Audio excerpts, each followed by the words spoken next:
You going to stay with Cockhill Celtic area? Yep. You're not going to transfer the year? No. Huh? No. What age were you when you started playing for Cockhill? 8. 8. What age are you now? 11. 11, good boy. You look forward to playing this new pitch? Yep. Brilliant, isn't it? Yep. What other team do you support? Arsenal and Arsenal Celtic. and Celtic. Brilliant.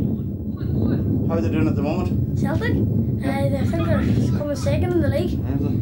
Yeah. That's brilliant. Okay, Aaron, good luck.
This is a story about a very successful story. Cockhill Celtic Youth and Football Club.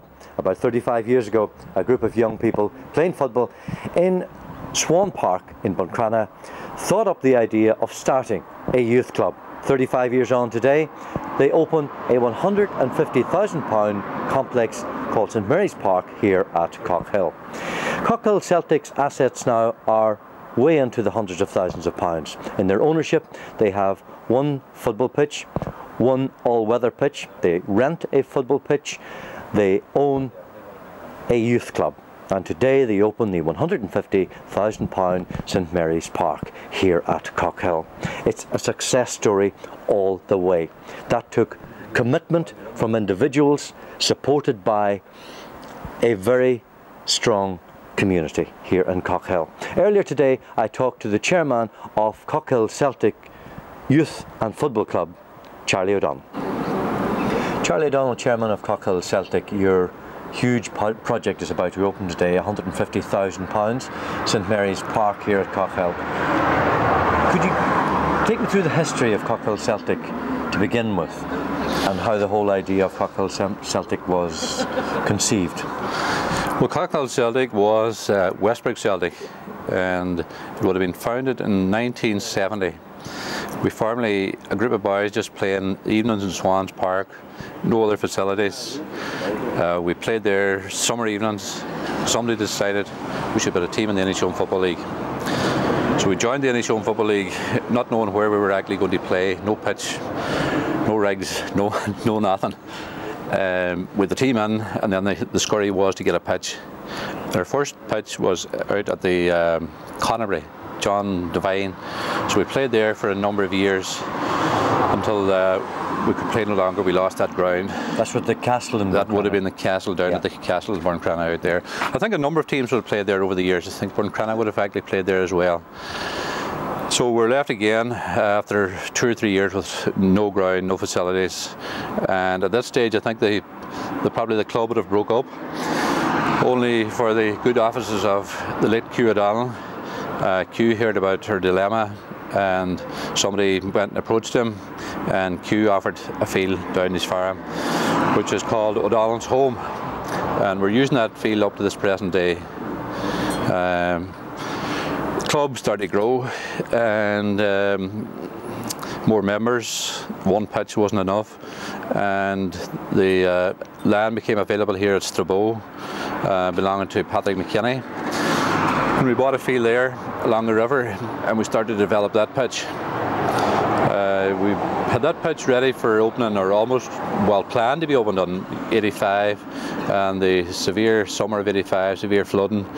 And I think most people will remember the 3 Saturdays that happened. Well, the pitch was practically destroyed, gravel, sand, clay, everything washed off.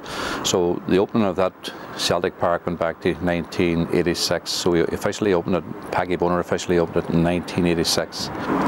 Where did the money come from then for, it's now known as Celtic Park? Yeah, all that money was raised by the club and the community, all raised in the local community by the club. There was no fund in them days. You had to raise your own money through your own resources, through the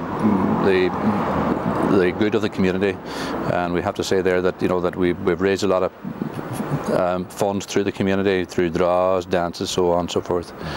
But that was all our own funds. Just describe to people who may not be familiar with this area, Cockhill, because it's a small community set between the Illies and Buncrana have their own football team, Illies have their own football team, and further down Dunree is there. So it's quite a small area.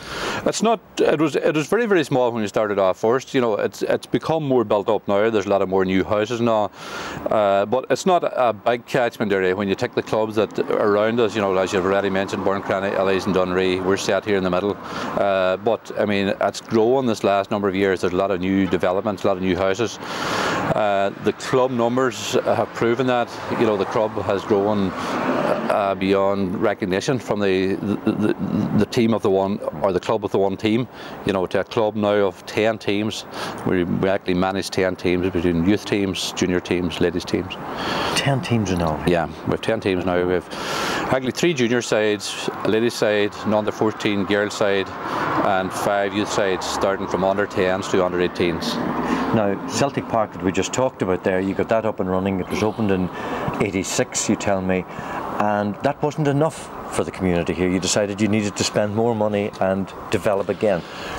Well, you know, when we opened it, we thought we were there. You know, we thought, you know, this is marvellous, and it was marvellous. It was our first ground that the club owned. It was the first thing the club owned.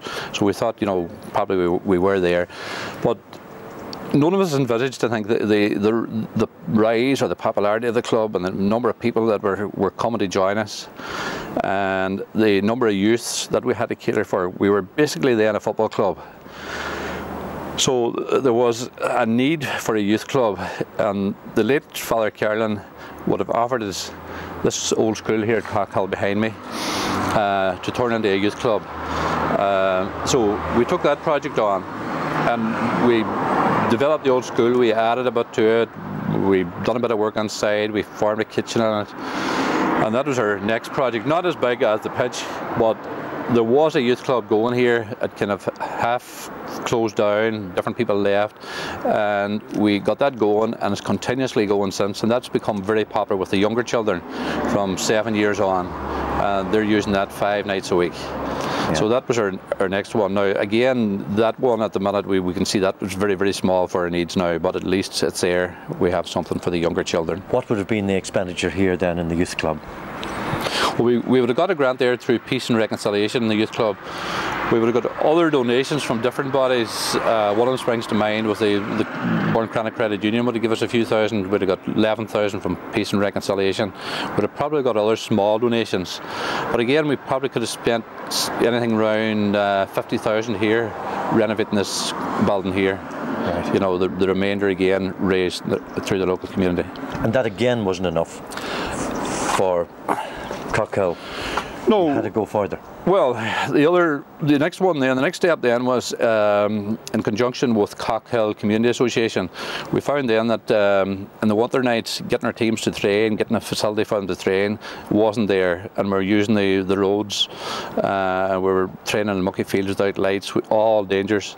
So we decided that if we had an all-weather facility, it would be a great advantage to the club. So Cockhill Community bought a piece of ground up behind the school, and in conjunction with them we started to develop that all-weather pitch to build that there, put floodlights on it. And at that particular time, I can remember, we're the first club that I know of that offered a house as a draw. So it was a house and a £100 ticket, which was a marvellous success at the time. It was big at the time, so we've moved on a lot from that as well. But we had got that all-weather up and going, floodlight all-weather, and that had been a great asset to the club. Right. And when was that open, Charlie, then the all-weather? That would have been probably in the early 90s. I just can't remember what, but the early 90s we'd opened the all-weather. Okay, and no doubt you thinking started again on yet another project, and that's about to open today, and that's St. Mary's Park. Well, our thinking started because of the amount of development that was happening around Cockhill at the time. A lot of land being bought up for development, houses, and we could see the way the club was growing. And we saw at the particular time that if we didn't move and buy a plot of land, that it wasn't going to be available anymore, that all the land was going to be bought up around us. So we bought another field at the time, which really we were pushed for money at the time to do it, but we bought it and we let it sit for a number of years because we hadn't got the funding. But I think again, it was good foresight on part of the club, because the present day we couldn't have bought it. All the land has been bought for development around here. So it was probably the last piece of ground that could have been bought that we bought. And we decided then that sometime we would go ahead and build ourselves another pitch. So talk me through now the St. Mary's Park, which is going to be opened later today, as we look at the pictures. Well, St. Mary's Park was really a field that was reclaimed from the hill It was done by the owner before we got it, but really when we went into it, it would have been a field, just a rushy field full of rushes, wet, and anybody that would have looked at it would have said at the time that it was going to be impossible really to put a football pitch in here. So the first thing we had to go and get a contractor, get plans drawn up and see if this was possible. So the new style of making pitches now, they're actually called Prunty pitches. They're actually a sand-based pitch. We decided that was the type of pitch that we wanted, the one that's going to be free draining. So we talked to different contractors, we got different prices, and we decided, look, we have to go ahead with it because we needed the extra space again for the amount of teams that we had. And we started developing that the year 2000, I think. So it took us about 3 years to develop that ground, you know, to let it settle and so on. What acreage is in it? We were talking there in that ground that we bought, there's 4.2 acres in that ground that we bought there. We have a piece left over after developing the pitch. Okay, so who opens it today? St.Mary, Minister for Family Affairs, will be officially opening the pitch today. And other dignitaries as well, I suppose? There'll be all the local councillors, the Mayor of Burncrana, the Vice Chairman person of Donegal County Council, Rena Donny, and local county councillors. Yeah. Now, through those years that you've talked to me, they brought me right through the history of the club. You've been torturing politicians, you've been sourcing grants from here, there and everywhere.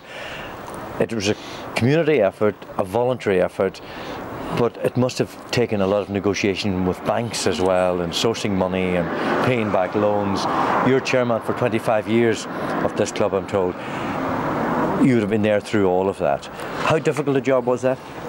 Well, at the time, Danny, it didn't seem difficult. It seemed just part and parcel of the job, which I think we all got involved in. I mean, okay, I was maybe, you'd say, spearheading it as chairperson, but I mean, we had a very good active committee.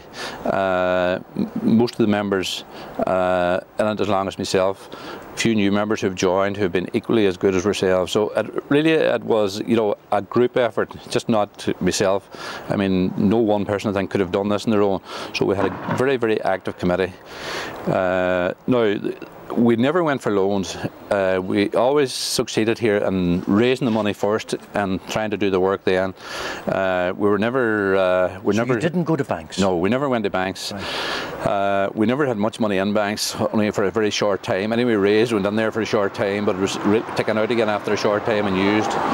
But we've done this here without going for loans, and as I say, the last part of the project, which is St. Mary's Park now that we've done here, okay, we're very, very fortunate in getting the grants, for this part here. All the other work was basically, except for the smaller amount of grants for the youth club. So where did the grants come from for this project? This would have come from Capital Sports, the Lotto grant, which they call Capital Sports funding, and we would have got 2 grants there for that there. The first part was stage 1, getting the groundwork done, which we got 52, well, it would have been 40,000 punts, which I think 52 something odd euros, and now this year we would have got 25,000 euros, which would have taken us up to something over 75,000 euros of a grant funding, which that was very, very helpful for that project now. Right. So now Cockhill Celtic Youth and Football Club, you've got St. Mary's Park, which is opening today, you've got the youth club here,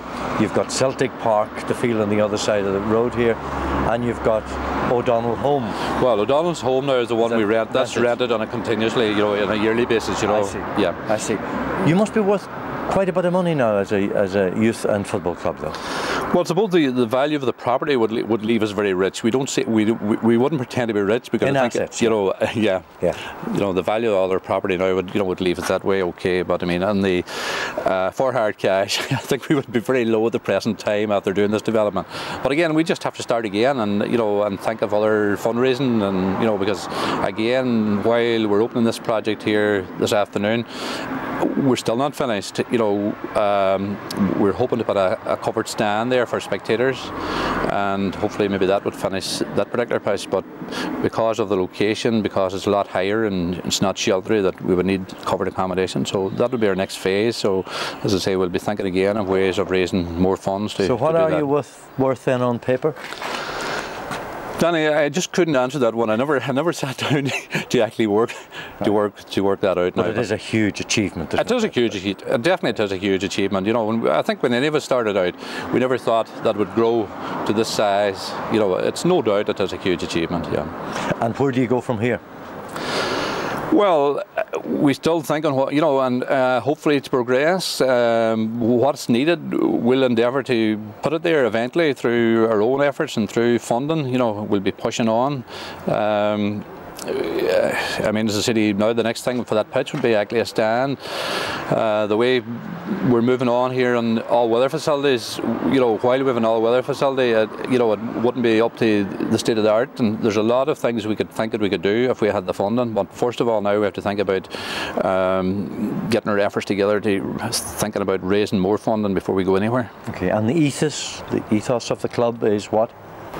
Allow children to spectate and you occupy them for a while. Allow children to participate and you occupy them for life. I think that's our philosophy. So get as many children as possible playing whatever sport or whatever games that they fancy themselves. And this is what we try to provide here as much as possible. Charlie Donald, thank you very much indeed. Thank you, Danny. Cara Doherty, you take care of the women's team here and the under-14s girls team, and you're also secretary of Cockhill Football Club. A lot of work on there, all voluntary work as well. Talk to me first about the women's team and the girls under-14. How successful are they and how long are they up and running? The women's team's been running approximately 8 years and been doing well. They're consistent. They're middle of the table usually, but hopefully we'll start to improve on that now that we have developed an under-14 team and we'll have new players coming through. And the under-14 team had a good season this year. They first time entered and they were runners-up in the under-14 league. So what's the interest like from women and young people, young girls? A lot of young players, and the fact that we had an under-14 team this year, hopefully that'll bring more, and we're hoping to introduce again the under-16 team, which had faded away about 3 years ago because there was no players coming through to feed it, because all those players have progressed to the senior team. So girls don't mind playing soccer then? Definitely not. They enjoy it? Oh, they do. Yeah. And what about the women then, the over-14s, the older people?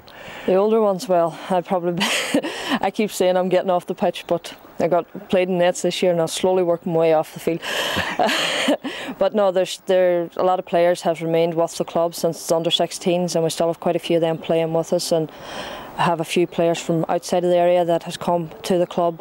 One of our players most successful, Christina McCallion, she played under the international team, the Ireland team, the under-16s I think it was, and she's prosper, you know, hopefully she'll see more caps for her in the future. Great. And the youth club itself then, how is it going?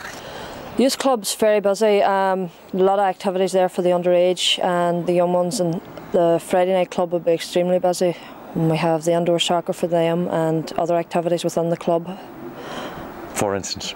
The activities there would be the pool table, table tennis. We just brought in the PlayStation, and they're proving very, very popular. And with the older women, presumably? No, that would be the younger ones. I'd say the supervisors nearly get as much enjoyment out of them as the young ones. Absolutely. And as treasurer then, or secretary rather, of Cockhill Football Club, that would be pretty demanding, I'd imagine. It is. Going by what Charlie O'Donnell has told me. There's a lot of work involved, and through the funding that we have received, there's a lot of work, and like the backup team that we have is good, so I just get all the bits together and just post them away. You make it sound very easy. Well, you do it, I enjoy it, I love it, so I do it. There's a huge commitment by everyone here. Everybody that's on the committee is dedicated to the club, including definitely. Very good support obviously from the community too. The community's very good.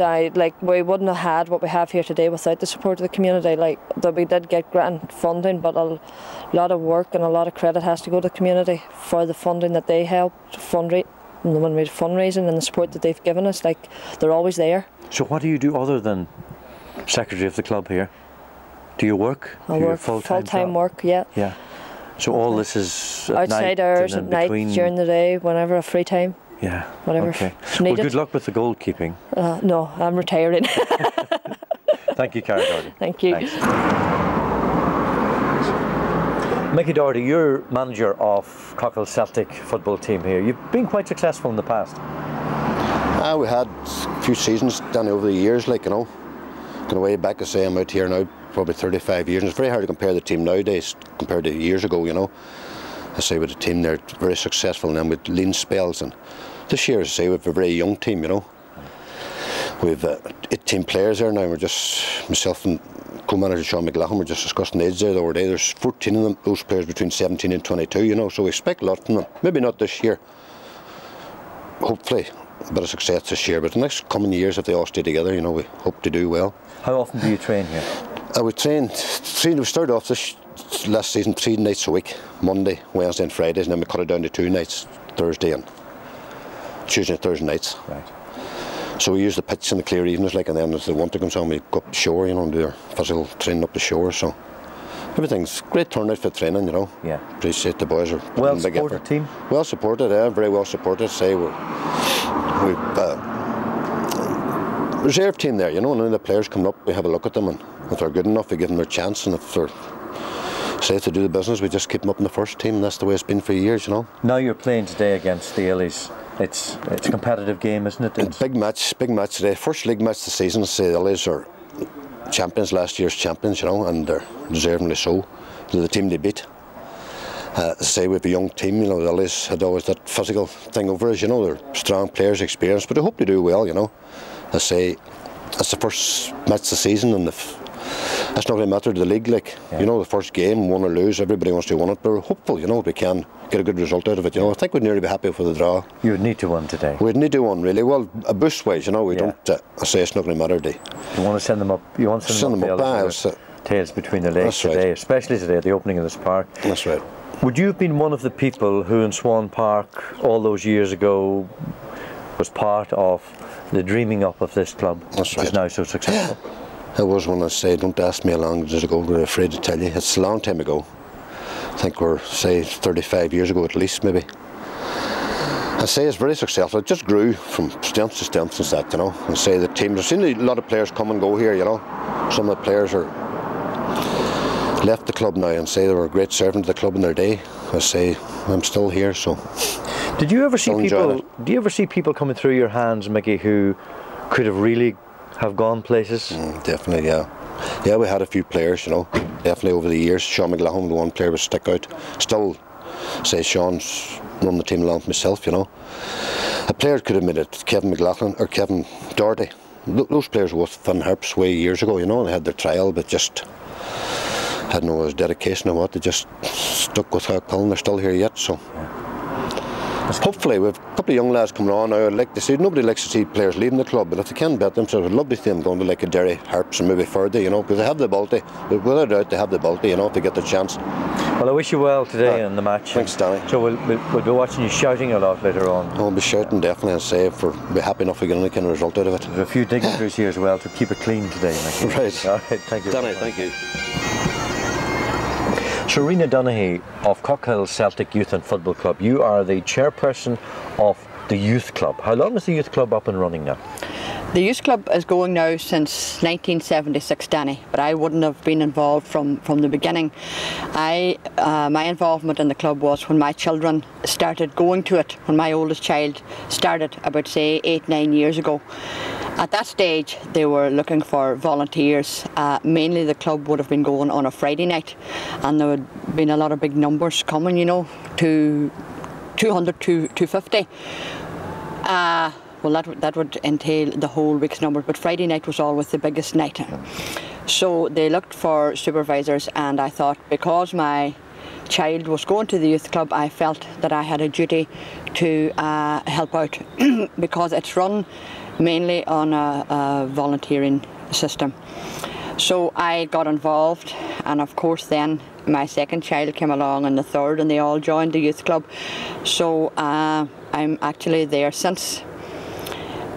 You can understand how important it is to have a youth club in an area, and we're blessed that we have it. Particularly now in the climate that we find ourselves in, with so much unsocial behaviour, drugs, what have you. It's great to have a youth club where children can come to and spend a few hours and take them off the streets, as it were, In the 9 years that you're involved in the club now, what changes have you seen from day one when you walked in? Well, there has been many changes.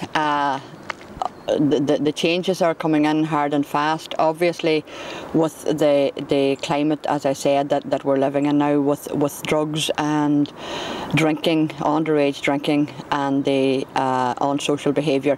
When I would have started off, say 8-9 years ago, drugs and drink wouldn't have been as prevalent. It certainly would have been there, but it wouldn't have been as prevalent, and they wouldn't have been starting at such an early age.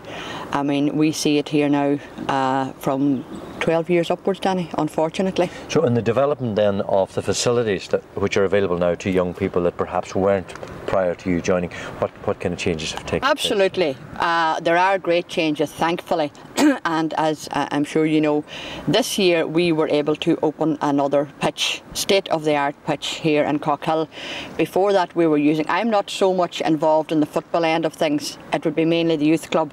The boys look after the football, except for the indoor on a Friday night we would be involved in that, and we would go to all the games and that. But we didn't have that many facilities. We have our new pitch over here, and we did have the pitches. We have two, one down there beside the river and one across the river.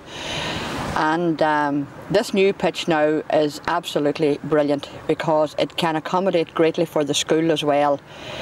The children wouldn't have to cross the busy road now where they did have before to use those facilities. They can go up now, and it's mainly for the school as well. Are there activities other than football though? Or Oh, absolutely. We would have table tennis, snooker.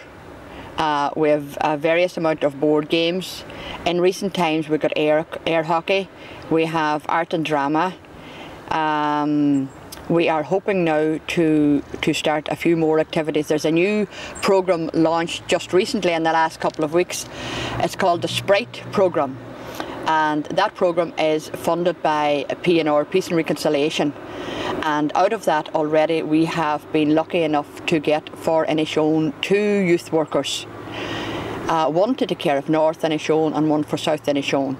And in that funding comes some people who will be able to put on different activities for us. You yourself have been instrumental in sourcing funding for here because you're in local politics. That dovetails pretty well to helping to source funding, I imagine. You have been instrumental, as I say, in sourcing funding for this project. What difference has it made, or have you gauged yet the difference that it's made in relation to the difficulties young people are up against these days?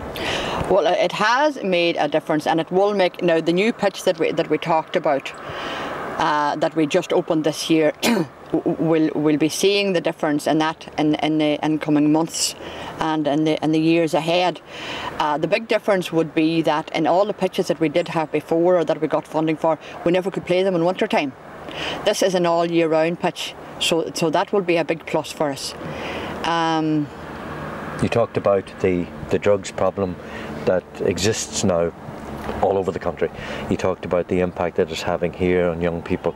The facilities here in the youth club, do you see them working positively in taking young people off the streets at night, for instance, in trying to educate them away from perhaps a life which would take them down the road of drug use or abuse? Yeah, well, that is the whole objective that we're working towards, Danny. I mean, obviously you're not going to get them all, but if the youth clubs weren't there, I mean, where would they be? These young people would be in the towns, most certainly, you know.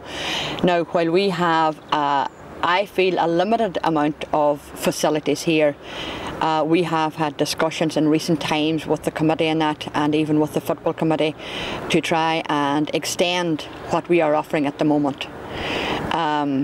Incidentally, what we probably would need is a new youth club, but it's easier said than done.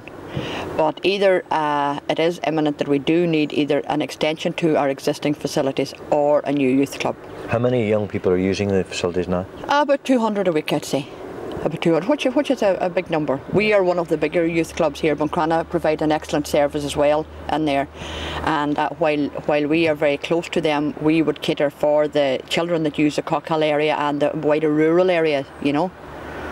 So it is big numbers. So to where from here? New youth club? Well, certainly, as you know, a new youth club is going to take an awful lot of money, and it is going to be a while before we can source funding for it. So maybe we would be looking towards an extension of the existing facilities, Danny. Okay, great enough, thanks.